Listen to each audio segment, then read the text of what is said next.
Okay, so this lecture is on Nietzsche, on the value of truth.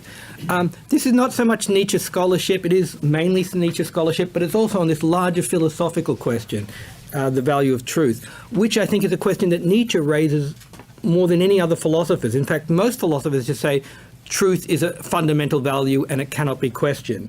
And the interesting thing about Nietzsche is he gives us conceptual resources that allow us to question the value of truth. But first I need to distinguish two different questions. There's a causal genetic question, if you like, that is, why do we value truth, right? And that is separate from the other question, which is a normative evaluative question. Why should we value truth?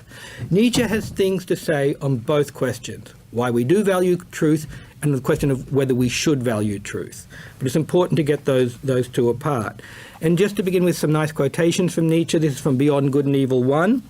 The will to truth, which still tempts us to many a venture, that famous truthfulness of which all philosophers so far have spoken with respect. What in us really wants truth? A still more basic question. We asked about the value of this will. Suppose we want truth. Why not rather untruth? And from Genealogy of Morals, Essay 3, Section 24, the will to truth is in need of a critique. Okay, some more preliminary points. I don't think that Nietzsche has any theory of truth. You know, you've got these classical philosophical theories like a correspondence theory of truth. The truth is when a claim corresponds with reality, or coherence. A claim is true if it coheres with every other claim you believe, etc. I don't think Nietzsche's interested in those kind of philosophical questions. As I said before, he's not really interested in metaphysics, he's not really interested in epistemology. We could equally say he's not interested in semantics, semantics being the part of philosophy that investigates what the property of truth is, or if it is a property. Rather, Nietzsche is interested in these genealogical, psychological questions. What has led us to value truth so highly, and what is a motivation for our will to truth, and should we value truth? Okay, so that's the first point. I don't think Nietzsche has any theory of truth. I usually make the joke, you know, my mum, who lives in Australia, she thinks it's true that I'm in London, but she doesn't have any theory of truth. Well, I think Nietzsche's not quite as unsophisticated as my mother on this point, but he's not far different from them. He doesn't really have any worked out theory of truth. And he didn't really care for that kind of philosophy, finding out exactly what the property of truth is. Okay. The second thing I need to point out is, or I'm going to say very briefly, is there are some interpreters, again, the postmodernists, who often interpret Nietzsche as rejecting all notions of truth, right? There's a very famous essay he wrote did not publish during his lifetime, on truth and lie in the extra-moral sense, which is quoted over and over again, where he says truth is just an army of metaphors that have become common coin. And some of those passages from that work and from some of his other works sound extremely skeptical about truth. But in evidence of the claim that Nietzsche believes there are truths, when Nietzsche is skeptical about truth, it's usually about the notion of metaphysical truth. He's always skeptical about the notion of metaphysical truth, but I believe in truth and I'm skeptical of metaphysical truth too. But in evidence of the claim that he believes there is such a thing as truth, I take the first section of the first essay of the Genealogy of Morals, where he talks about English psychologists. And he admires English psychologists because he says, look, they're trying to get to the psychology behind our moral values, whether they make it as self-interest or whatever. And he thinks at least they're trying to do the psychology, and he says all power to them. But then he criticized them for being very, very bad psychologists. But at the end of it, he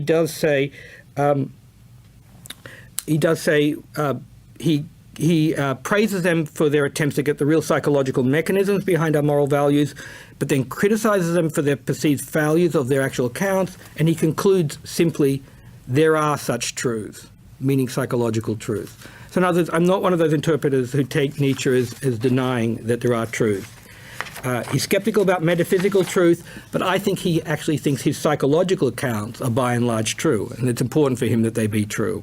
Though ultimately he cares about the normative aspect. That is, his ultimate value is enhancing culture and civilization and enhancing the possibility of great individuals. But still, he thinks he can do that by getting at certain psychological truths. Okay. Now, I want to give you a Nietzschean perspective that'll make you wonder about the value of truth, because it's very, very hard for us moderns to do that. As I say, most modern philosophers, people like Bernard Williams, will just say, truth is just a fundamental. We don't seem to have a perspective from which we could see that there might be some disutility to truth. Okay, and actually going back to a non-Nietzschean evaluation of those questions. Remember, we have two questions. The questions: why do we value truth? And then the question: why should we or shouldn't we value truth? There are other people who have versions of answers to this. For instance. My colleague at the New College of the Humanities, Dawkins, will give a proto-evolutionary account, a Darwinian account of why we should value truth. And you can see what the story is pretty obvious, that in the way of belief, it's useful to have by and large true beliefs. Like if you believe arsenic is going to nourish, you're going to exhibit what late 20th century philosopher Quine called, somewhat right-wing this next point, a pathetic but praiseworthy tendency of dying before you reproduce your kind. Well, I'm not saying I approve of the sentiment at all. I don't see the praiseworthy part. But anyhow, you get the drift, that a evolutionist can give the following account of why we do value truth. That we value truth because if you have false beliefs, like if you think it's the bread that poisons and the arsenic nourishes, you're going to probably not get to reproduce your kind. So that would be an evolutionary account of why we do value truth. It doesn't give an answer of why we should value truth unless you enshrine the idea that what is ultimately valuable is survival. But that's a question, and it's not clear the person giving the evolutionist account can back that.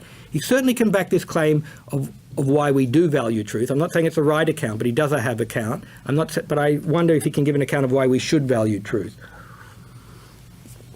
Okay, well, Nietzsche has a different story about why we value truth, which I'll come to later. But what I want to get across now is Nietzsche's perspective, which shows us a way of seeing that there might be some other value according to which truth might not be an ultimate value.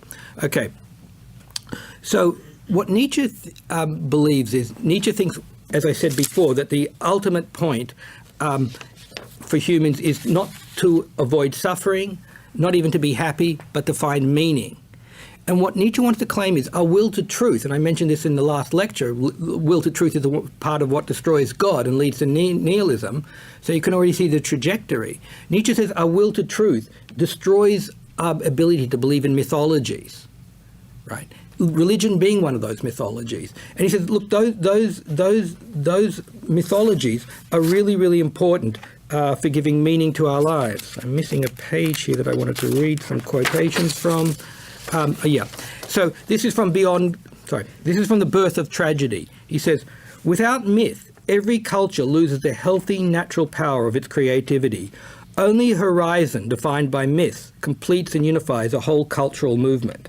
Okay, so this again is something, as I mentioned in the last lecture, that he got from the Romantics. He said, look, what gave the centre to Greek culture was that they had these gods that they worshipped, and these gods gave them ideals, norms of appropriatenesses of behaviour, and gave them a sense of what life is about, what their actions should be, etc. So Nietzsche, see, it's easy to think again of Nietzsche as anti-all religions, but as I said before, it's never is the will to truth good, is the aesthetic ideal good, is a religion good or is it bad? It's not like that. It's what is the function of this religion for these people? He's perfectly happy with the ancient Greeks having their religion because their religion, through their gods, they affirmed life. They gave themselves positive role models. See, the Christian God, he says, is a repudiation of life because the Christian God, he's nothing like us. You know, he's omniscient, omnipotent, omnibenevolent, allegedly, nothing like us. And our natural drives are often an affront to him, something to be controlled or repressed. So we use our God, the Judeo-Christian morality, religion, uses their God to berate themselves, whereas he thinks of the Greeks as actually affirming themselves through their gods. Like when, if Achilles worships Ares, he's worshipping himself because Ares is just like Achilles, only more so. He's just as temperamental, he's just as vicious, he's just as brilliant a fighter, or should I say a more brilliant fighter. So the Greeks in their gods worship themselves. So Nietzsche is perfectly happy with that. But the point I want to make is whether it's a God that you use to berate yourself or a God that you use to affirm yourself, Nietzsche says these myths, the myths of religion, give meaning to our life. Okay. As he says, this is from the Untimely Meditation, Essay 2, that's called On the Use and Abuse of History for Life, which is important to our theme. this is in section 7, he says, all living things require an atmosphere around them, a mysterious misty vapour. If they are deprived of this envelope, if a religion, an art, a genius is condemned to revolve as a star without any atmosphere, we should no longer be surprised if they quickly wither and grow unfruitful. It is the same with all great things, which never succeed without illusion, as Hans Sachs says in The Meistersinger. That's an opera by Wagner, which I'll come to later. But so there's this important theme that Nietzsche has, is that life needs illusions, right? We might need the illusion of a kind of religious mythology that gives us a sense of who we are. He often seems to think that even our everyday concepts involve illusions, and there's a lot of debate in Nietzsche scholarship about whether he thinks even using a concept like cup involves some kind of illusion. I find that thought very non-congenial. The idea is that Nietzsche thinks whenever you use a cup, you falsify because you're classing this cup with every other cup, but they're all individually different. I'm not sympathetic to that at all, but there is a strain of Nietzsche which scholars argue about how much he thinks even everyday concepts falsify. But that is not germane to the point I want to make, because those everyday concepts like cup are not the things that give meaning to our lives. It's our great religious convictions or our great moral convictions that man's duty is to pursue the summum bonum, if you want a secular version of it. That for Nietzsche is just another mythology. And it's these mythologies that give meaning to life. And that is a particular problem he sees with modernity. Modernity, with its will to truth, demands that we sacrifice every mythology. But in sacrificing mythology, we evacuate life of meaning. And that is why Nietzsche can provide us with a perspective to think, how far should we pursue the will of truth? Isn't it more important to find life meaningful? Doesn't life have to be fundamentally meaningful to us? And if our will to truth evacuates life of all meaning, then maybe our will to truth deserves to be questioned. And here I reference this passage and try to do it from memory, but here I'll quote it directly from the Genealogy of Morals 3, section 28. Again, he's really addressing Schopenhauer to a certain extent.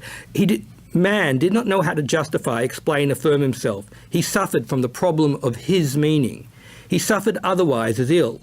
He was, for the most part, a diseased animal. But the suffering itself was not his problem. Rather, that the answer was missed to the scream of his question, to what end suffering?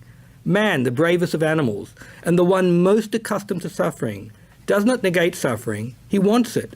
He even seeks it out, provided one shows him a meaning for it. To this end of suffering, the meaninglessness of suffering, not suffering itself, was the curse thus far stretched over humanity.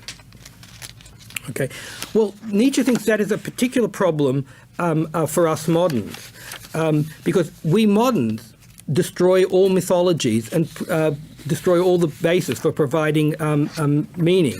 And in particular, one version of that Nietzsche seems to ascribe to is it's possible that Nietzsche thinks the scientific view pursued to its end evacuates the world of total meaning, not just by destroying the mythologies, but by destroying morality in a certain sense. Because if you think of it, of the ultimate religious view, and again, that philosopher I mentioned before, Quine, I'm just looking for the relevant quotations, but I just can't seem to find them.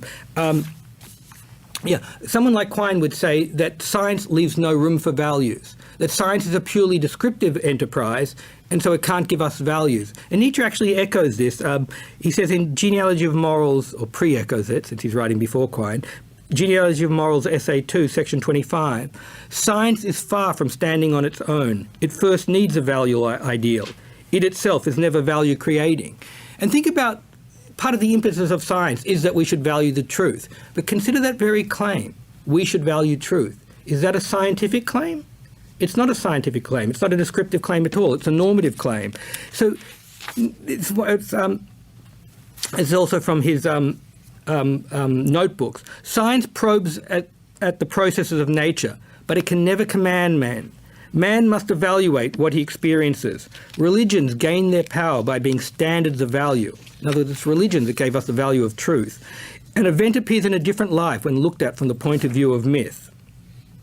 Okay, so Nietzsche, I kind of get lost in my notes here. I wanted to get some other quotations, but I'll know roughly where I want to go. it's quite possible to read Nietzsche as someone who thinks that values are not out there in the world. There's a modern term for it. I'm a bit reluctant to ascribe a meta-ethics to Nietzsche because I don't think he was that fine-grained, and it's using our terms it's being a bit anachronistic. But there are a lot of passages, which I can't drum up in my notes here, where Nietzsche sounds like he's a projectivist about values. That is, he thinks values are not there in the world. There's a property of being a cup of coffee, there's a property of being negatively charged, which an electron can have, but there's no property of being good or bad. Those are just projections. There are plenty of passages where Nietzsche says values are merely projected in the world. And a lot of people, like Quine, who are very scientific philosophers, take exactly that line.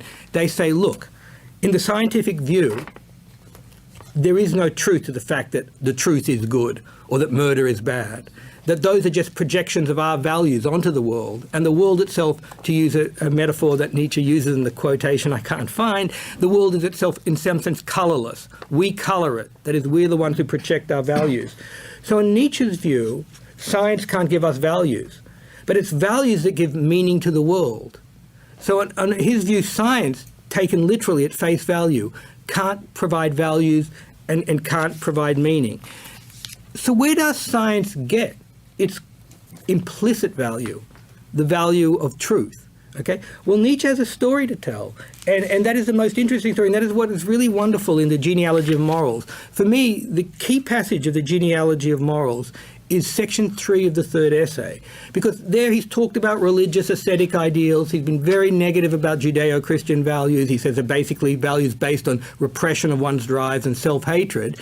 And he says, surely there's been a counter-ideal. Surely there's, and this is when his audience, who are strangers to themselves, as I mentioned last lecture, he's been talking about these people in the past, and that's a distancing operation. That's not us. But in section 23, his audience is meant to be revealed to themselves. I think that's the structure of the rhetorical structure of the essays.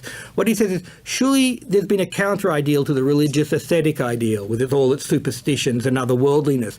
Surely it's the ideal of truth and objectivity in science. And then he says, most remarkably, he said, no, that is not a counter-ideal to the aesthetic ideal. It is actually its most sublime and highest manifestation. So he wants to say the scientific ideal, the modern ideal of objectivity and truth, is really basically a religious ideal. And he wants to see its genesis, actually, because as he says, science itself can't create values. Science is not involved in the game of what should be. It's in the game of what is. It's merely at the descriptive value, not at the normative evaluative level. So what Nietzsche claims is actually the scientific will to truth is nothing but a successor of the religious will to truth. Remember in last lecture we talked about the death of God, and we said, look, there are a lot of people, secularist humanists, who have given up on the metaphysics of Christianity but kept those values. Well, one of those is the value of truth, because the religious worldview tells us we should value the truth because it's God's word. See, the religious worldview answers both the descriptive question, why do we value truth? We value truth because God told us to, because truth is God's word. And it gives the same answer to why we should value truth. We should value truth because God commands us to value truth. So Christianity and various religions can answer both the descriptive question of why we value truth and the normative question of why we should value truth. But now we moderns, stripped of that Christianity, if we're secular, cannot really answer the question of why we should value truth, right? We don't accept it because God tells us to, right? And the evolutionary story just tells us a story about why we do value truth. If we think of, yes, survival is the ultimate value, then possibly it tells us a story about why we should value truth. But I'll have more to say about that in a moment. But at the moment, what Nietzsche is saying is he's saying the modern value, and think of us, nearly all of us here will put a high value on truth. He says that's just an overhanging of, that's again us not appreciating the death of God. Because the value that we have in valuing truth is something we inherited from our Judeo-Christian tradition. But now Nietzsche says to really appreciate the death of God is to question that tradition. And so now we can raise the question, why should we value truth? And Nietzsche has given us a very big perspective in which to raise this question. That is to give a negative answer, saying maybe we overvalue truth. That is to say, ultimately what is important for us is to find life meaningful. And the will to truth, Nietzsche says, destroys all our mythology And it might even destroy all morality, because it leads to a perspective where you see morality, there's no fact of the matter about morality. Morality is just a human projection onto the world. Okay? Also, Nietzsche tells a psychological story, which you can take or leave, but I think is really fascinating, about why a lot of us, especially scholars, value truth. And it's a very, very negative story.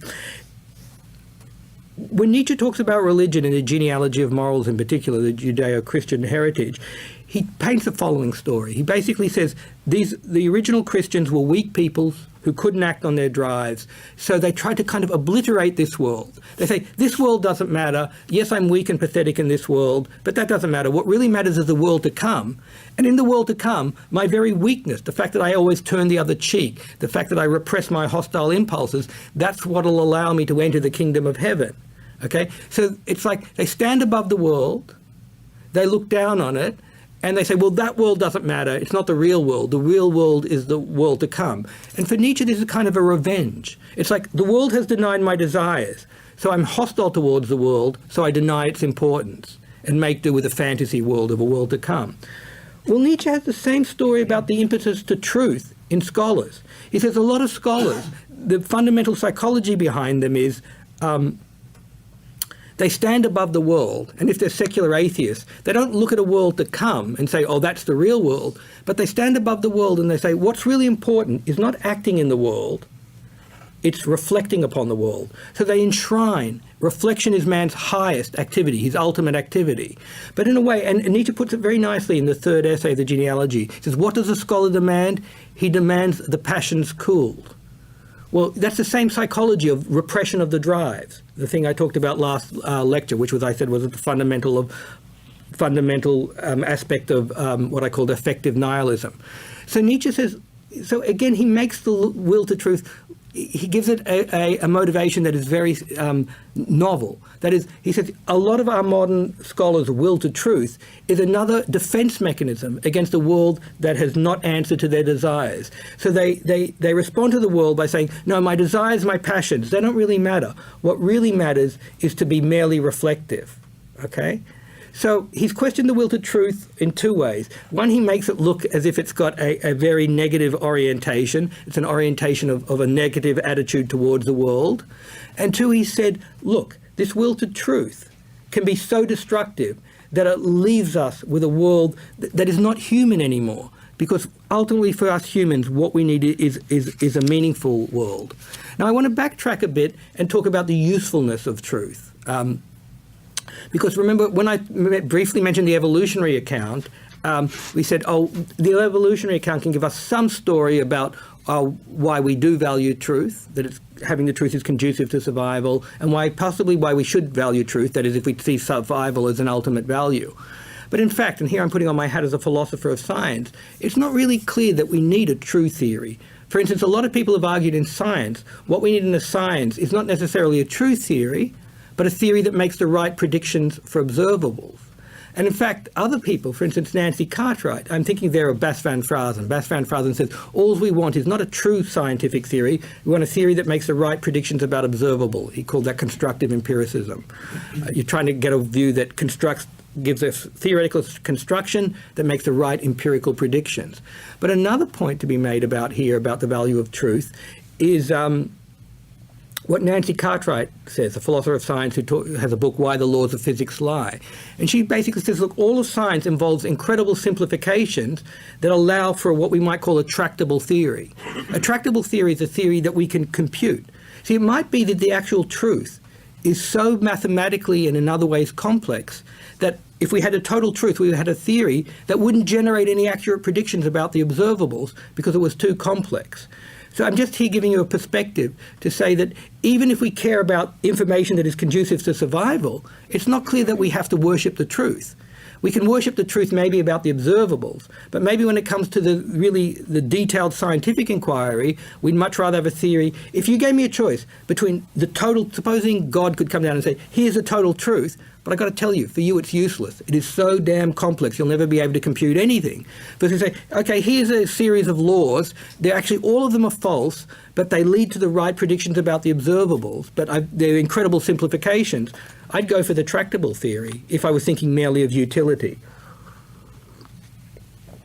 So we even have, this is a non-Nietzschean perspective, but we have non-Nietzschean perspective, even if we're thinking merely of survival and usefulness, to question the value of truth. Okay, well, a lot of what I've been saying sounds like Nietzsche does not value truth at all. And now I'm going to have to shuffle through these pages and find out the pages I really need to, I want to refer to.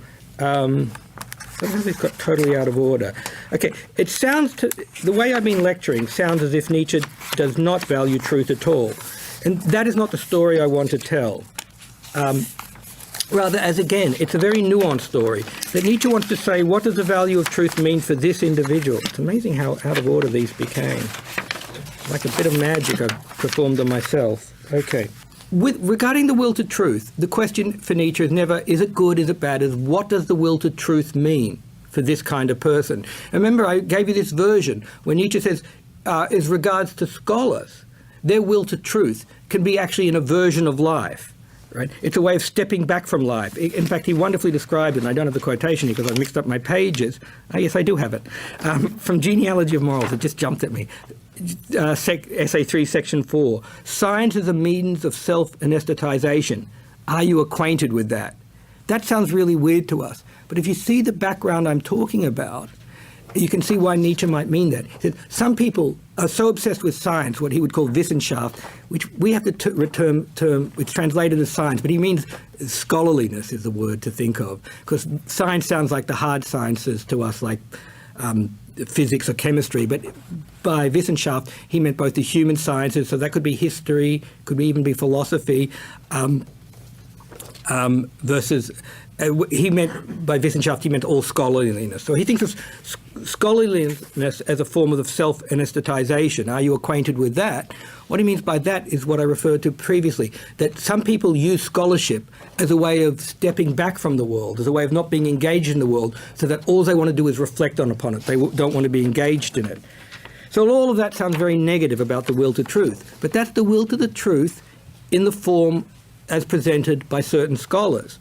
But Nietzsche is actually often pro the will to truth. And here's a quotation from Antichrist, the preface. The conditions under which anyone understands me, and necessarily understands me. He must have an inclination, born of strength, for questions that no one has the courage for, a new conscience for truths that have hitherto remained unheard. Okay? So here he's actually in favor of the will to truth, right? But what he wants to say, what his considered view is that, look, there are certain people for whom the will to truth functions as a way of disengaging from the world, that is a merely contemplative scholar. But he wants to say there are people like himself and Goethe who use their will to truth to engage the world. And he begins his untimely meditation, the second of the untimely meditations, on the use and abuse of history for life, history being one of the key Wissenschaft for him, sciences. He begins it by quoting Goethe. He says, this is a quotation from Goethe, I hate everything which merely instructs me, without increasing or immediately enlivening my activity. Okay, so his versions of events. Well, these notes are screwed up. His versions of events are, there are certain people in himself, there are certain people such as himself and Goethe, who are involved in a pursuit of truth, not as a way of stepping back in the world, but in engaging with the world. There are other places where Nietzsche talks about a scholarly conscience, and he's actually very much in praise of that. I don't have the pages in front of me, the quotations in front of me, but the general idea is there are several passages when Nietzsche talks about having a good conscience towards the truth, okay? So what does he mean by that? Okay, he thinks that what is really important is to face truths where you have something personally at stake. And he admits that a scholar can have a certain kind of conscience. But what he means by that is, in their limited field of inquiry, they're willing to pursue the truth, but only in that limited field of inquiry. What he thinks about himself and Goethe is that they pursued truth even when they put their most fundamental beliefs, the beliefs that gave their lives meaning, at risk. And it's that kind of conscience that he really values. So, I'm really thrown by my disorder in my notes. Anyhow, so Nietzsche values the will to truth, but he values the will to truth as a means of engaging. And he values an intellectual conscience when it's not an intellectual conscience of convenient. Oh, when it comes to this level of scholarly inquiry, I will pursue the truth, but in the rest of my life, I'll just believe what's convenient to believe. He likes a will to truth that puts something at risk, right? So it's actually there's a lot of ambivalence here and a lot of different angles that he's coming from. Because if you put the will to truth pressed too far, can put everything at risk. It can, as I said before, evacuate the world of meaning, right? And Nietzsche's not, in fact, in favour of that. So how far is Nietzsche in favour of truth? Well, Nietzsche is in favour of truth to the extent, pursuing the truth, to the extent that it can enliven your activity. And he does think the stronger a person is, the more truth they can take on. And one of the things he prides himself on is that he's strong enough to have such a strong will to truth that allows him to dismantle many myths, mainly myths he sees as currently harmful, like some of Judeo-Christian myths, right? But does that mean he wants to pursue this will to truth to its end point, to the extreme? I think Nietzsche's ultimate value is you should pursue the will to truth till the point that it becomes harmful. And that's going to be different for different people. Like Nietzsche is strong enough to face the evacuation of meaning from the world because he thinks he's strong enough to give meaning to the world. He's strong enough to be an author for his own meanings. Right?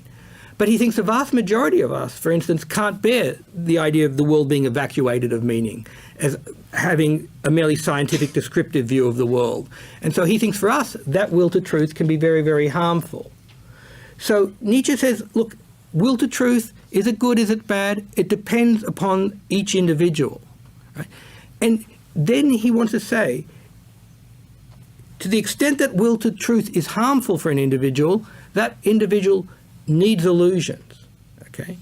But there is a very big problem for us in modernity, right? That is the problem of, can we consciously get ourselves to believe illusions? That is, our will to truth has become so strong that we moderns, if you like, do not permit ourselves any illusions, and hence we evacuate life of meaning. But then the question is, what can we do to re-enchant the world, to use a phrase of John McDowell's? What is it can we do to give the world meaning if we're set in this mode of always insisting the truth at any price, even at the price of every illusion of every mythology? Okay? And this is actually a problem he inherited from the Romantics, who I mentioned in the previous lecture. The Romantics thought that what made life meaningful to them was that they could have their religion, and their religion gave them values, gave them a mythology. And the idea of the Romantics had was, the Greeks, they were naive. They had a naive mythology. That is, they literally believed these gods existed, and that gave meaning and norms to their life. But it says, we moderns, we can't naively believe a mythology. In fact, we're on a mode that insists on truthfulness über alles, over everything, and it destroys every possible mythology. Okay?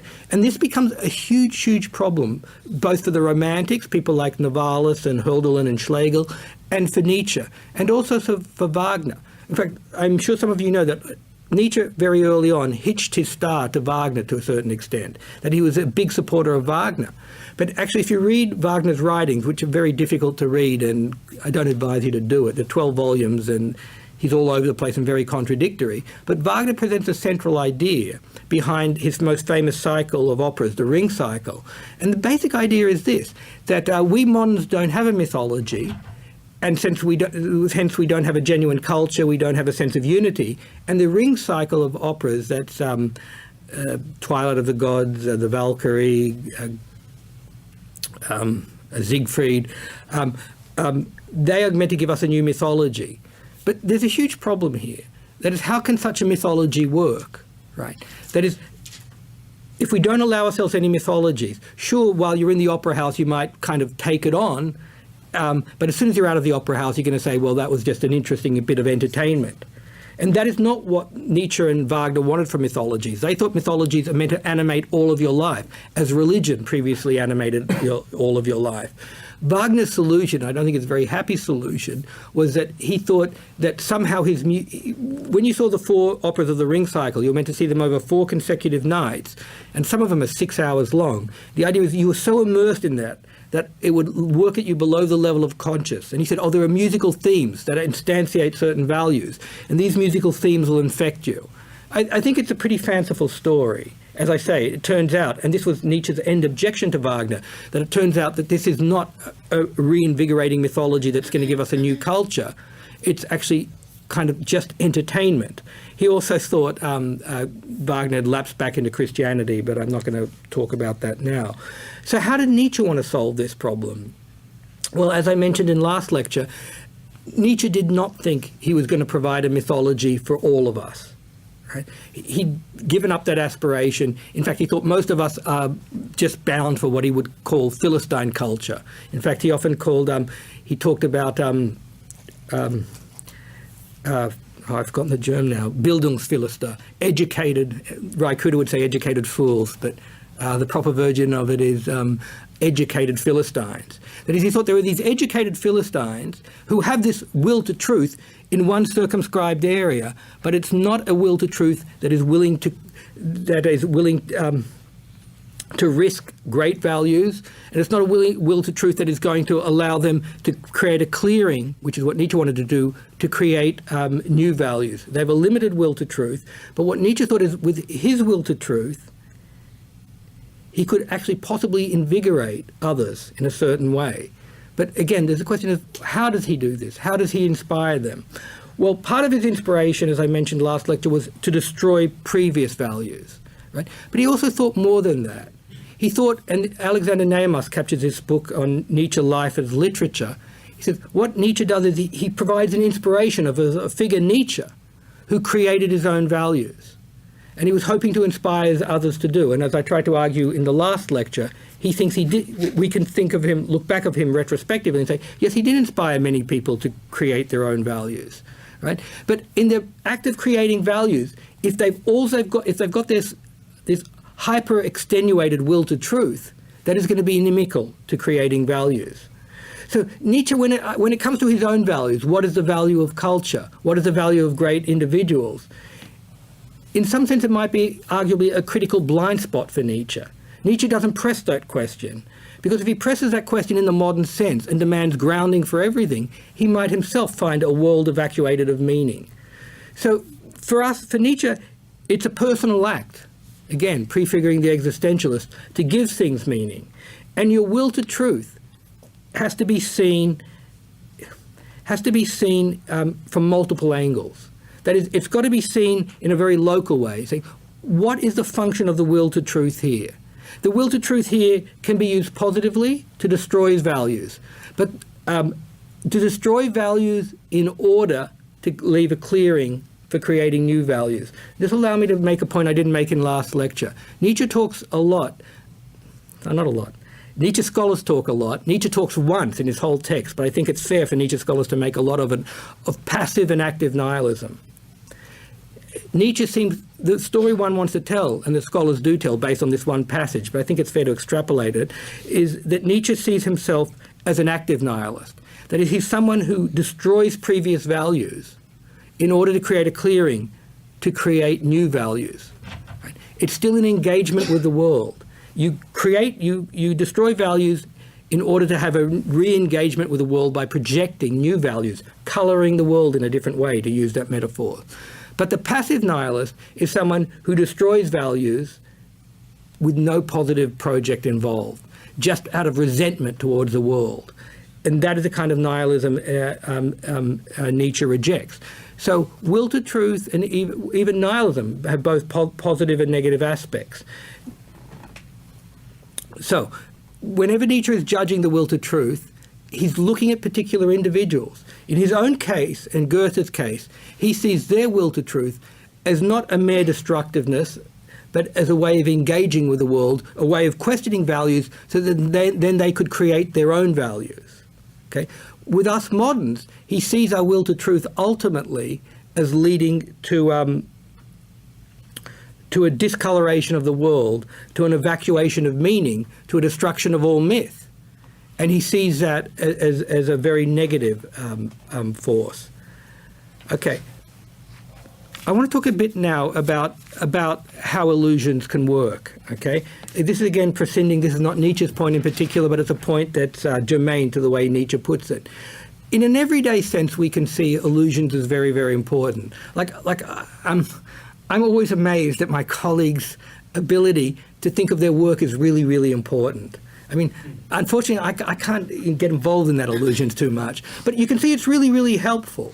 Right? I mean, part of my problem is I weigh myself against Nietzsche, and that's a really losing proposition because that guy's a creative genius, and I'm just a kind of a fairly good humdrum Nietzsche scholar, right? But it really helps to have the illusion that one's work is really important. It invigorates you. It gets you more involved in your projects. Okay, so those kind of illusions, in an obvious sense, are really, really helpful. But also think about a sportsman. It turns out that most really prime sportsmen have incredible overinflation of their abilities. But that overinflation of ability, that illusion, helps them perform better.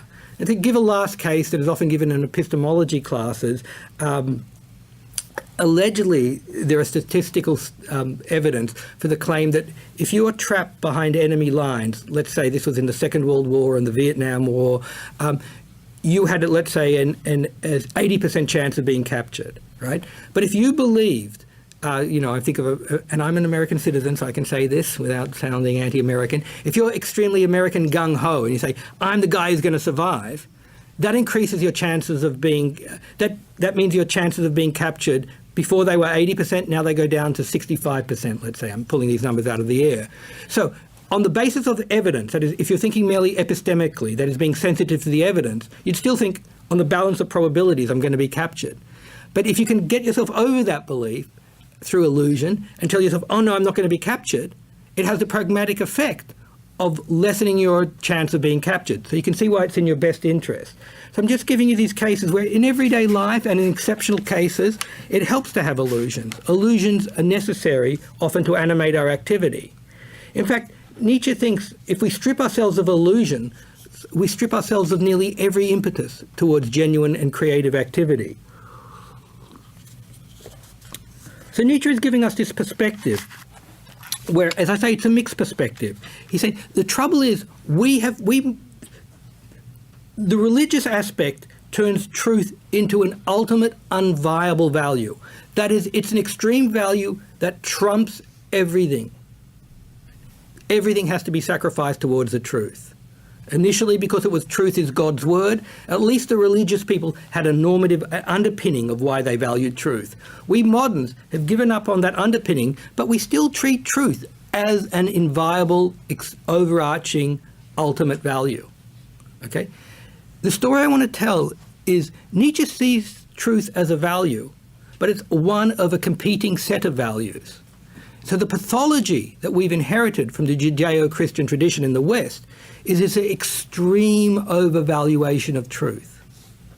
Nietzsche says, yes, value truth, but realize there are other values. And that's why he can raise this question, what is the value of truth? He sees the truth as, basically he sees it as having instrumental value. He says, look, the truth can be useful because it can strip illusions. Right? It can strip us of the illusion of Christianity, which is, what's his objection to Christianity? It's very easy to think, oh, his objection to Christianity is that it's illusion. But he says in the Antichrist, he says, Christianity could be 1,000 times falser, 1,000 times stupider. I'm kind of misquoting here. And still we wouldn't raise a finger against it. What I hold against Christianity is that it wants to cripple the strong. Okay? So it's very easy to think Nietzsche is against illusions. But somewhere else in the Antichrist, he says it's not, I think it's section 36, he said it's not that a lie is told, it is to what end a lie is told. Is this a lie, is this a myth that is told in order to invigorate life, or is this a myth that is told in order to slander life? Okay, so Nietzsche is not against the will to truth, but he's against the will to truth in its pathological foundation, pathological manifestations. Okay, so Nietzsche himself thinks his own will to truth is, he has a value, he values truth, but he hasn't done this thing that we moderns have done, that is fetishized truth in this pathological way and turned it into a value to which everything must be sacrificed, including all mythologies.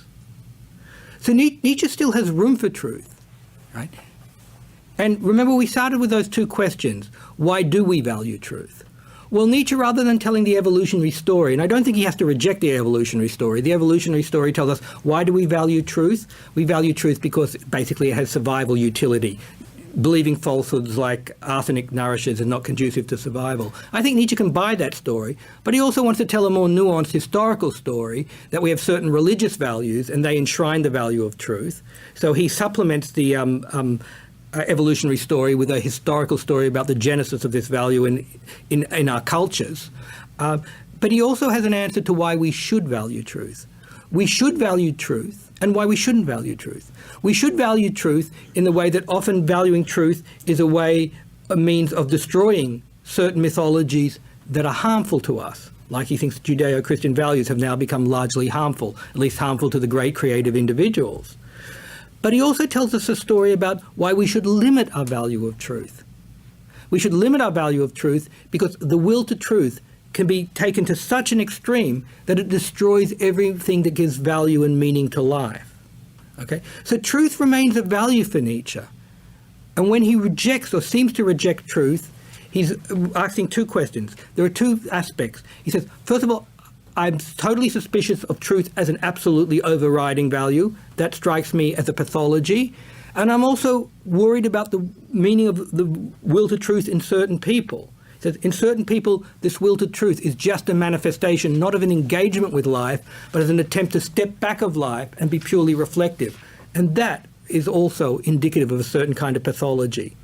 So Nietzsche has a will to truth himself, and a will to truth he values, but because he sees it as an engagement of life, whereas he wants to diagnose a lot of us as having a will to truth that is in some sense fundamentally inimical to life. Okay, and at that point I'll finish. Okay, I'll open the floor to questions. You're Christoph. I wanted to ask you about this very interesting phrase, the will to truth, that he uses, and its relationship to his valorization of science. So I mean, to say the will to truth, I mean, it has a sort of psychological structure to it, right? It sounds like a striving for truth that will stop at nothing until it gets to the absolute truth, or something like that. And so I wonder why it is, and I can see that in the late work he extols, for example, Zarathustra's truthfulness, and he says, truthfulness is now he describes it as the highest virtue in his case, and so he has this positive valorization of truthfulness, and he has this sort of, as you described, this sort of selective valorization of truthfulness in the end. But I wonder why, in the case of science, he continues to sound so negative about scientists' will to truth, given that. So, I mean, in the sort of free spirit period of Humility Human and Daybreak, he has this picture of science where he tries to sort of pare it down and say what science should be is this sort of modest inquiry after, just kind of smaller truths that we can get hold of, rather than this sort of theologized conception of absolute truth. So I wonder why he doesn't, in the late work, like Genealogy, say something like, the problem with science is it tries to get at this kind of inflated, absolutized theological conception of truth, whereas what science should be is an attempt to get at these more modest truths. In which case, he wouldn't have to paint it in such a negative way. And also, science seems an arena where it would seem strange to say we should be truthful, but in a selective way, given that science seems to thrive on the idea that pursuing the pursuit of truth is itself something which will lead to further discovery, or that will lead to continuing on the right track. It's a difficult question. But remember the genealogy of morals in section 3, he talks about a counter-ideal, right? And he says science does not provide a counter-ideal. And we've seen one reason why, because science deals with what's descriptive, not what's prescriptive, and the values is about what should be, not what is, right? But it's more than that. It's not just that it doesn't provide a counter-ideal. And Nietzsche is, the people in Nietzsche really admires are people who can manufacture ideals. Like Socrates manufactured the ideal that reason is everything, that we should be pure reasoners and suppress our affective emotive side. But science can't create new values, right? And so he admires those, even if they have values that he thinks in the end are ultimately negative. He admires the ability to create values, and that's what he aspires to be, someone who creates new values. Science can't do that, but it's also that science, what he seems to want to claim, and I hope this is the answer to you, is science tacitly assumes values which it's inherited, right? Because he thinks science pursues truth. And part of the reason why we care about truth, he says, is because part of it is what he called, as you know, the Socratic lie. The Socratic lie is that suffering can be ameliorated through knowledge, right? And, you know, people, it's central to the Enlightenment. Descartes thought that if we pursue science to its end, we'll actually solve all problems, even the problem of death. We'll overcome the problem of death. Turns out he's not completely wrong about that if you know some of the science of genetics. They've actually found out what the physical basis of aging is. But I won't go into that now. It's not a philosophy of science lecture. I don't really think Descartes' right, but there's something to what he says. Anyhow, so the idea is that Nietzsche thinks, look, in our incredible estimation of truth that is enshrined in science, it also comes with a certain kind of evaluative commitment, at least tacit evaluative commitments that our society has. And one of those commitments is to that knowledge is a way of ameliorating the human condition. We have technological improvements through science that can lessen, if not limit, suffering, right? But that shows set of evaluative commitments that Nietzsche is deeply suspicious of, because that is what, remember I talked about the morality of compassion last lecture, that the morality of compassion treats the fundamental problem of society as the problem of suffering. And then the idea is, as Socrates thought and as Descartes thought, science through its knowledge will ameliorate suffering. But that tacitly assumes this importance of suffering. And see, Nietzsche's take on suffering is very, very complicated. It's not that he's pro-suffering, but if you have this morality of compassion, you're in this mindset where you say everything should be geared towards lessening suffering. And one of the great, not the only usefulness, there is pure inquiry, but you never know where pure inquiry is going to lead. But one of the great things about science is it gives us technological innovations that help us ameliorate suffering. But Nietzsche's view is, as I say, not that suffering is a good thing, but he says, look, the be-all and suffering shouldn't be the only vector of measurement of value. Another vector of measurement of value is culture and great individual and geniuses. And then you see suffering in a different light, because then you say, look, great individuals, great geniuses are people who aspire to some very difficult goals. They're the ones who take on great risks. And if you take on great risks, you're going to have a life, a lot of which involves failure and suffering. So they say Nietzsche isn't for suffering per se, but he says we have this fetishized extreme view that what he thinks is a pathology of the elimination of suffering. But suffering, he thinks, is necessary for great project, for great ambition, and hence for great individuals, the individuals who move along society. Culture, I should say, not society. There's one more piece I want to put on the board, because it's relevant to science, why he sees the will to truth of science in some sense in a negative aspect. That is, for Nietzsche, Nietzsche thinks he thinks more like Aristotle about what happiness is. There are two versions of happiness, and we moderns are very confused about it. One version of happiness is like Bentham thought. It's a kind of a feeling in the stomach. I guess if I didn't want to be so derisory about it, I'd say it's contentment. Feeling good about oneself. But there's another notion of happiness, which was Aristotle's eudaimonia, which is, if you like, happiness is realizing your talents. And that's what Nietzsche thought, right? And he thinks science, modern science, is a manifestation of a sense of happiness, of mere herd contentment, the way he deridingly put it. So he's got this counter notion of happiness, where happiness is actually realizing all your talents. But realizing your talents, as I say, involves taking on challenges, and that involves suffering. So it's a long answer to your point, but your point is not as a matter of necessary fact, but as a matter of contingent fact. He thinks the will to truth in science is also tied up with our modern obsession with amelioration of suffering, also tied in also with democratic values, and all of this, he says, is pointed towards herd happiness. And it's really when he's despising the will of science, he's despised the will to truth of science. It's part of his negative reaction to herd happiness. But as you know, in certain sections, he says scholars are all very useful in their own right. They are not ends in themselves. And he often admires scholars' will to truth. But it's when it's combined with a whole set of evaluative commitments, like these normative commitments to the ultimate aim of society is to herd happiness. That is what I think he's really reacting. But I think, as you're pointing out, he often oversells the case. But it's because he doesn't think it's true. It's not necessary. It's not necessary part of the will of truth to science. But contingent is as deep as it gets. And as a matter of fact, these values come in clusters. And the value that we give to truth and science and objectivity is often tied with these herd values of ordinary happiness. Sorry for the long answer. Now anyone will be scared to ask a question. At the back. I just wanted to ask about the mythology and the truth in mythology, and what you might think that Nietzsche would think about the truth in mythology being the metaphors, not necessarily the actual stories themselves being a reflection of truth, but that there's metaphorical truth in there. I think that's a really, really deep question, it's for this. Yeah.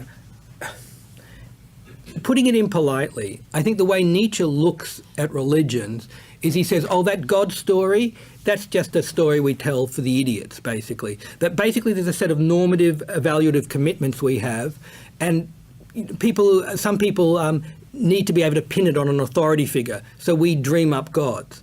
But what's essential to religion is those evaluative commitments, right? And the metaphysical story about the father figure in the sky is neither here nor there, right? But he still has to face a question of how we moderns can find our own normative commitments when we've denied ourselves all such stories. And it's even worse if we buy into that extra story that says actually moral statements, if we're super scientific a la that philosopher Quine, and we say, oh, all moral values are just a projection onto the world, morality isn't out there, okay? So Nietzsche has this huge story to tell. And then he says, in some sense, you have to have the strength of will to project your own values without giving an underlying story about this is God's voice. You have to say, this is my voice, right? But for us moderns, he thinks of that as extremely difficult. That's why he says, as I mentioned last time, let the ideas of the herd rule in the herd. Most of us are not strong enough, okay? So yes, to your point, that what he cares about in these mythologies are not the metaphysics of it. He cares about the evaluative structure behind these mythologies. But what he does acknowledge is that most of us, remember I condescendingly said he sees the God story as a story you retell to idiots. Well, in some sense, we're all those idiots because nearly all of us need some such stories. We don't have the strength of will that Nietzsche had. Nietzsche says, yes, these are my values, but that does not stop me projecting them. The rest of us, mere mortals, so to speak, as soon as we tell ourselves these values are just merely a projection, we have a lot of trouble keeping to those values. So it's a big modern predicament that faces us, that Nietzsche has exposed.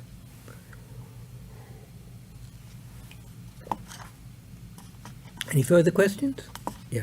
I remember Astrid. in a pub section with the research students at Berkeley, I was surprised to find that many of them confess that they would like to be analyzed as if objective self-knowledge would somehow make them be a happy person.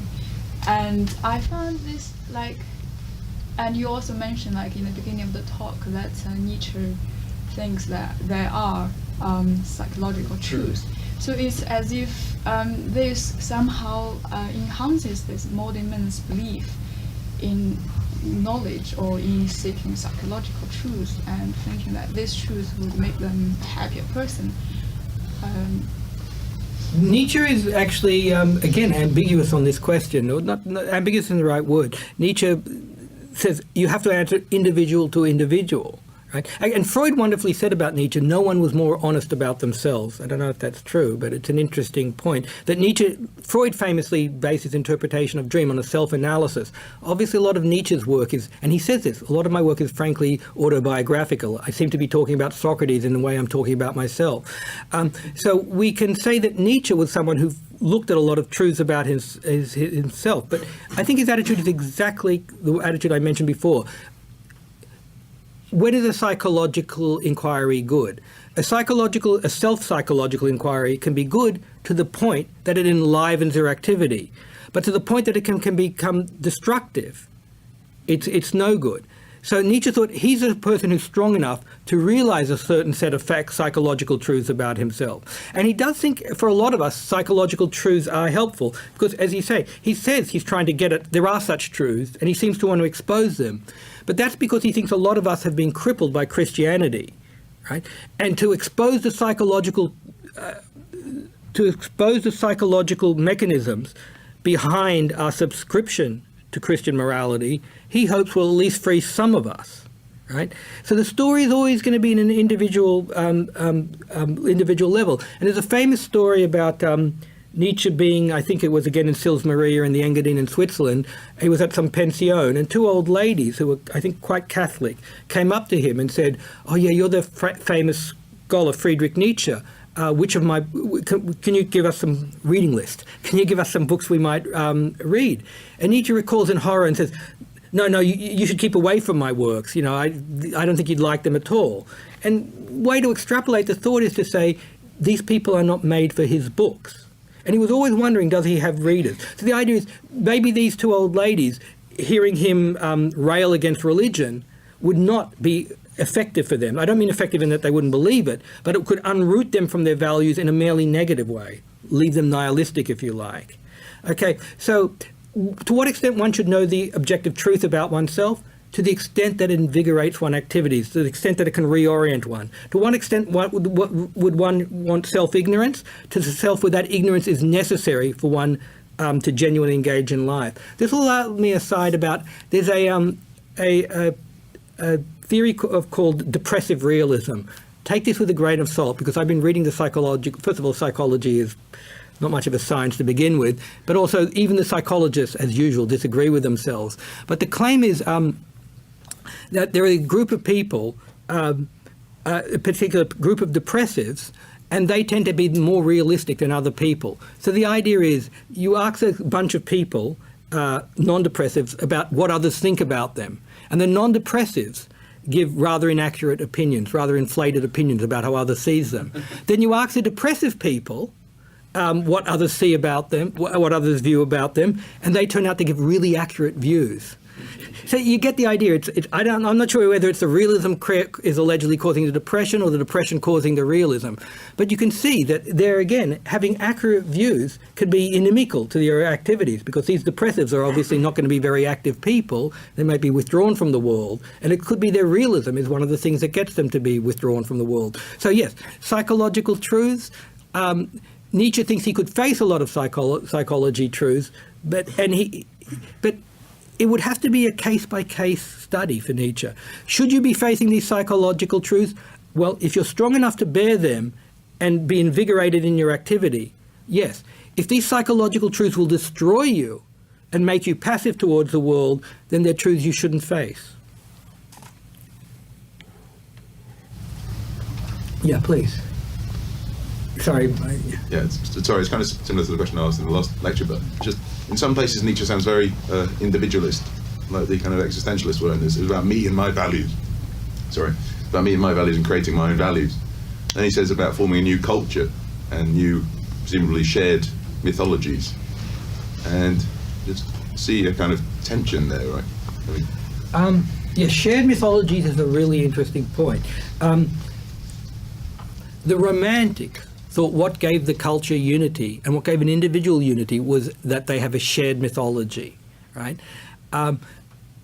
And Nietzsche seems in favour of mythologies to a certain extent. Like he's got the mythology, the cult of the genius and the great individual who moves culture. And that's a certain kind of mythology. And actually, interestingly, in Birth of Tragedy, and there's a certain section where he actually admits that he himself is retailing a mythology, the mythology of the genius, because he says every civilization, every culture needs a mythology. But the question is it going to be a shared mythology? Okay. Now, the Romantics thought you needed a shared mythology. They thought the Greeks had it with their pantheon of Greek gods. And Hölderlin, one way to read Hölderlin's most famous work is Hyperion. And it's an attempt, it can be read as an attempt to create a new mythology, which is meant to be generally shared to a certain extent.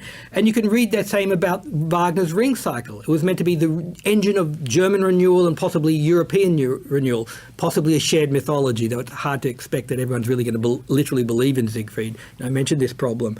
Okay, so one way to read Zarathustra is, Hölderlin didn't work, Wagner didn't work, here is my work. And it reads like thus spake Zarathustra. It's written in this mock biblical style, or mock religious style, and it seems to be creating a new mythology. And it's interesting, as he was finishing Zarathustra, he got news of Wagner's death, and he wrote into a letter to a friend, "After all, to a great extent, I have become Wagner's heir." So it might be, or what he's trying to do is retail with Zarathustra a whole mythology. But I don't think that's right about Nietzsche. I think Nietzsche thought the idea of a shared mythology is highly unlikely, unless it's at this very general level, the mythology of culture. But even that's not shared, because he thought the rabble, that is, he thought the herd, isn't going to share that mythology of culture, right? What he now does is, he hopes that certain individuals will be inspired to create their own values, inspired to create their own mythology. But the idea of a shared mythology, I think Nietzsche thinks that boat has sailed. I think he thinks with modernism, with the modern mind and its hypercritical mentality, the possibility of us having genuinely shared values, not just in the herd, but even among the geniuses. And that's why Zarathustra says, here is my way, where is yours?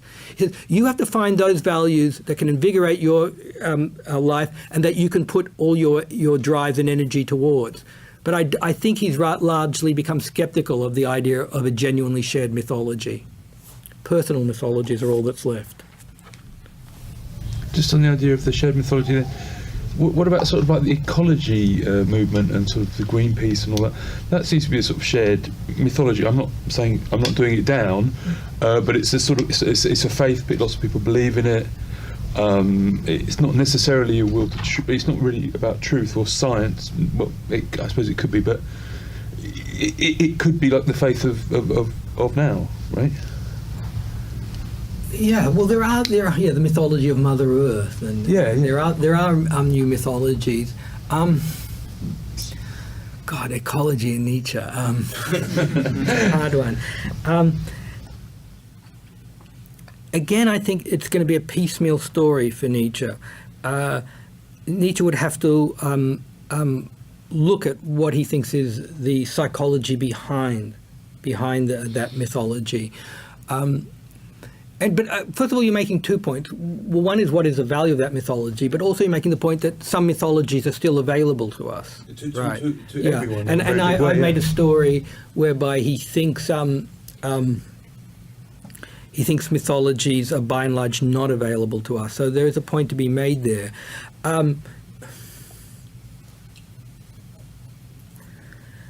I guess Nietzsche's thought is that for hypercritical people like himself, mythologies are not available. I think he'd allow that there are mythologies, like the herd has a lot of mythologies. The herd has the mythology of fraternity, equality, French Revolution alleged values. That's still a mythology. So when I said Nietzsche thinks mythologies aren't available to us, he wants to say that mythologies, there are a sizable subgroup of us. I think he thinks of the elite, who make it because of their strong will to truth, destroy all mythologies. But he also wants to say that even among the most intelligent, they can have that not a completely clean intellectual conscience.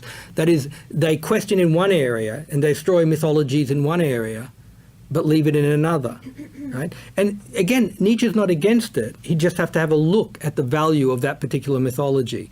I think the ecology movement, in as much as it's still aligned with humanist values, would be something Nietzsche questions, because Nietzsche sees those humanist values as largely democratic values, and he thinks those as really the enshrinement of the lowest common denominator.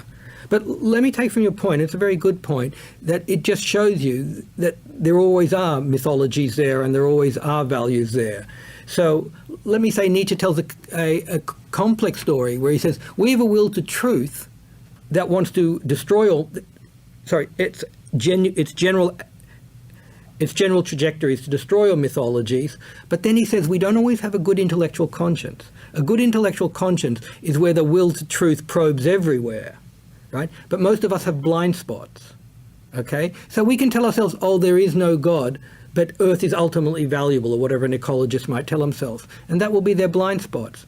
And what Nietzsche said about the interesting thing about Goethe and I is we have the smallest blind spot possible. That is, we really do question every mythology.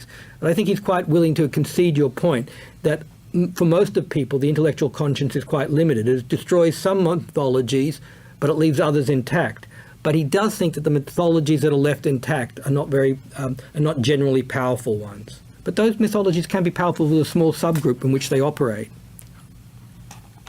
Yeah. By saying that truth should kind of go all the way where it becomes destructive, he seems to be giving like a normative view of truth. But what would be the problem with a truth that is descriptive, that includes the illusions that we have, and it would still be more marvelous than the illusion? Remember, he's not giving a theory of truth.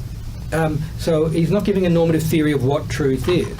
I mean, as I said, I don't think he had a theory of what truth is. I mean, if I had to describe my mother a theory of truth, I'd say, in that kind of trivial way, she thinks it gets the world right when she says Ken is in London. In some sense, it's a nascent, implicit correspondence theory of truth. I don't really think my mother's a correspondence theory of truth. I don't think Nietzsche has, but it's a natural way to fill out their everyday occurrences about this, utterances about this being true. So I don't think Nietzsche has any theory of truth. So it's not a normative theory of what truth is. If you like, Nietzsche has no theory of truth, but it's a normative account of the value of truth, right? And of course, how that normative account goes depends upon what your values are. And it's because Nietzsche has certain values himself, if you like, his ultimate values are things like culture and great individuals, that he can give a negative assessment of certain manifestations of the valuing of truth, right? He says, where the valuing of truth is inimical to these other values, I'm suspicious and skeptical about that will to truth, right? But where the will to truth enhances those other values, I'm in favour of it. So it's not a normative theory of what truth is. It's a normative theory about the value of truth, but it is structured from his normative standpoint. And his normative standpoint, remember I said, look, Schopenhauer can't have disorientation, because disorientation says there are no ultimate values. But Schopenhauer says the world should not be. To say the world should not be, you've got to have an evaluative perspective. The evaluative perspective is this extreme valorization of pleasure over suffering, right?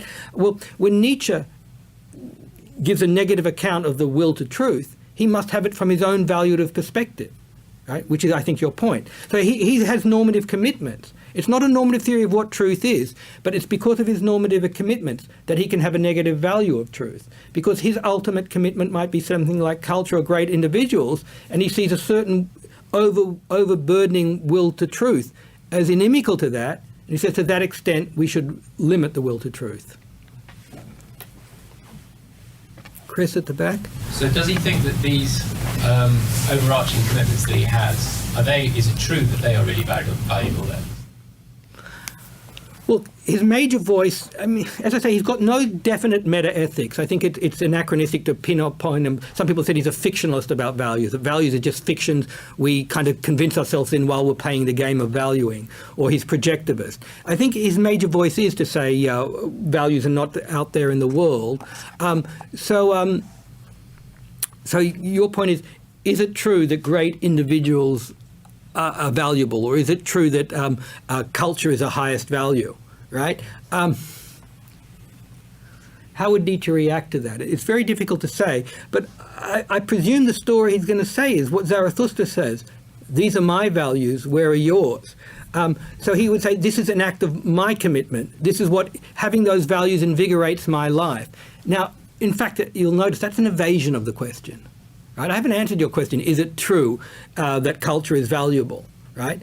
So I think Nietzsche would do exactly that. I think he would want to evade the question. But I think he may have enough philosophical commitments out there to end up actually being forced, if you were to go with the mere philosophical commitment, is to say that is just another projection. That is my projection, which implies it's not true. It's not descriptively true. So if he was to follow his philosophical commitment, I think he'd have to step back and say, literally, that we should value culture is not true.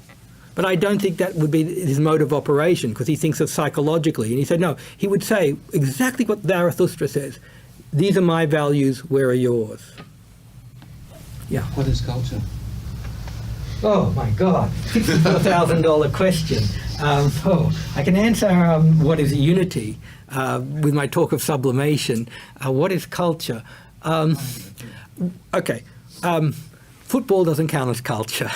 So Nietzsche is coming from this very elitist perspective, and it's what today we would call high culture.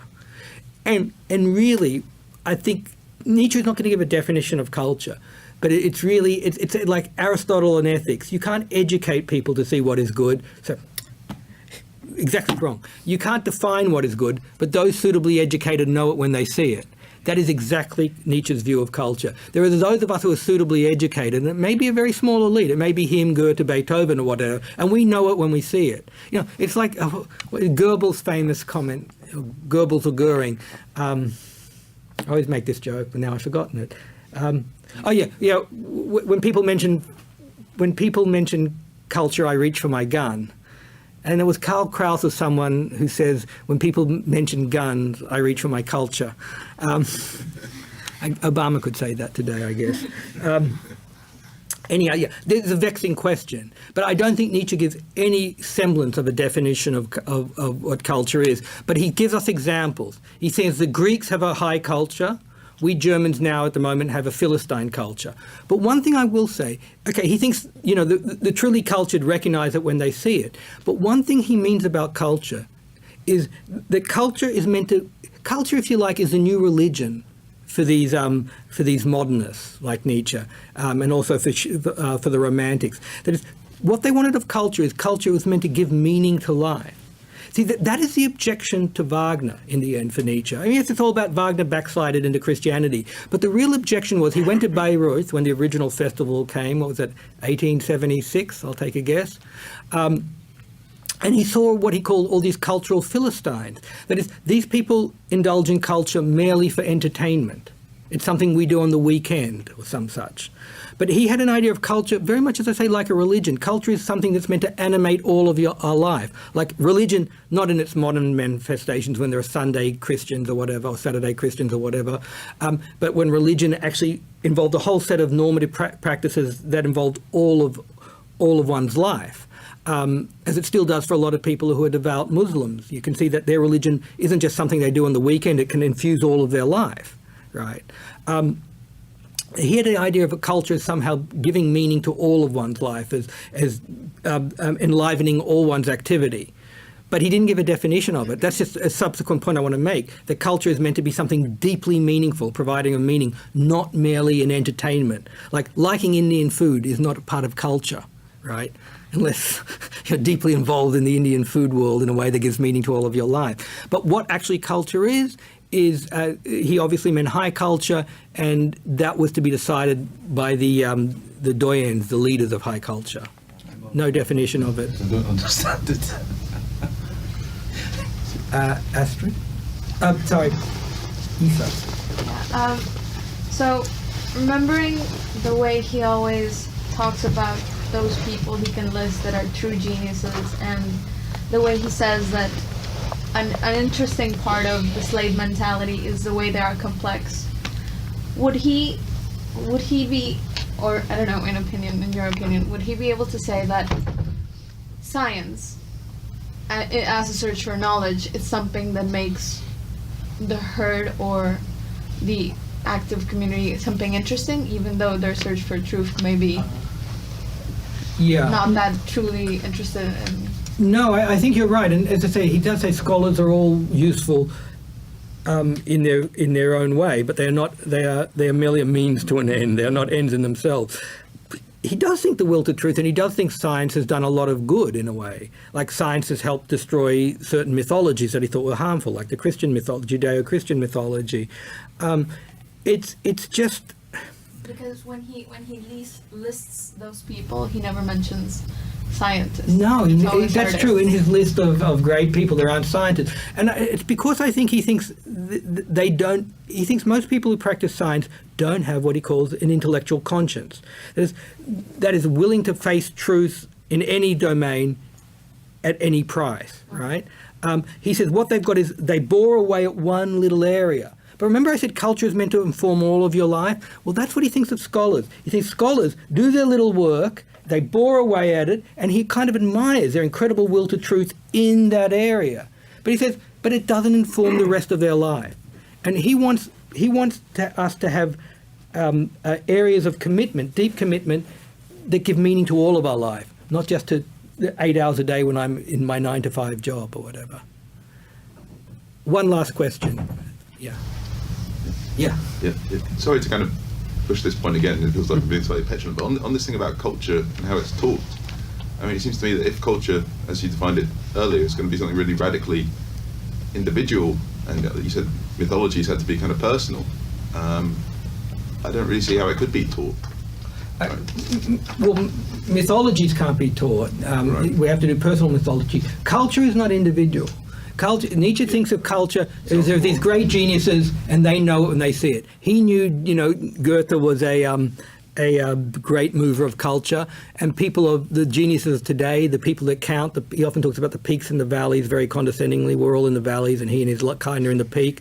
They know that he's a mover of culture. So culture is not individual. Mythologies, I think, from us moderns will be largely individual, but he still thinks of culture as something that, the cognoscente can recognize in each other. And on that happy note, let's call it a quits, and thanks very much for coming, appreciate it.